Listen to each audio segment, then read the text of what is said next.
नमस्ते मित्रांनो, राशी राज या चॅनलवरती आपले स्वागत।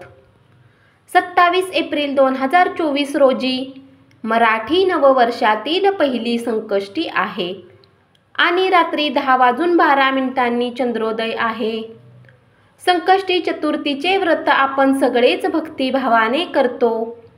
दिवसभर उपास करून सायंकाळी अथर्व शीर्षाचे पठण आणि आरती करून चंद्रदर्शन घेऊन उपास सोडतो। बाप्पाला प्रिय असलेले मोदक किंवा गूळ खोबऱ्याचा नैवेद्य दाखवतो, मग तो प्रसाद आपण घेतो। अर्थात बाप्पाची मर्जी संपादन करण्यासाठी आपण वरील सर्व गोष्टी भक्तिभावाने करत असतो।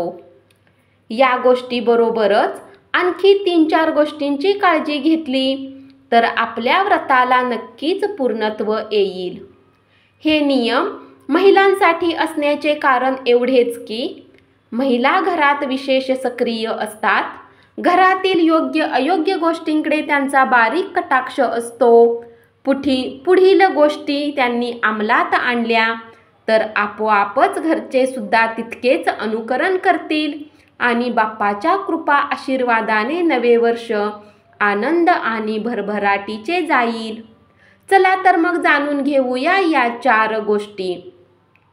बाप्पाला पितांबर अर्थात पिवळे वस्त्र प्रिय म्हणून उपास सोडताना घरात पुरुष पितांबरे नेसतात।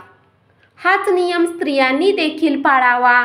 उपास सोडताना गणेश पूजेपूर्वी पिवळे वस्त्र परिधान करावे। तसे करणे शक्य नसेल तर निदान काळे वस्त्र परिधान केलेले नसावे, ही बाब लक्षात ठेवावी।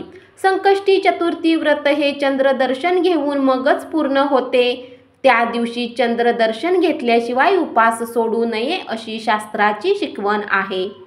हे चंद्रदर्शन घेताना चंद्राला दूध तांदूळाचा नैवेद्य दाखवून पाण्याने अर्घ्य द्यावे। ते पाणी आपल्याच पायावर पडणार नाही याची काळजी घ्यावी।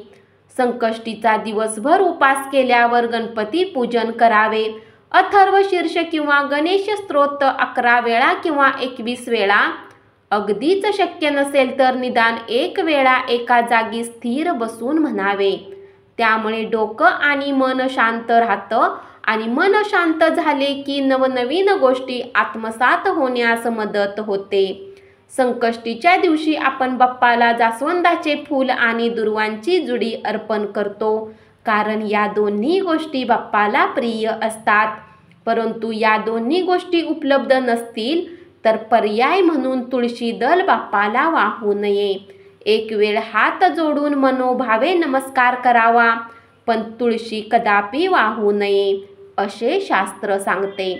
चला तर मग या गोष्टीचे पालन करा आणि आपली संकष्टी चतुर्थी अशी साजरी करा। धन्यवाद।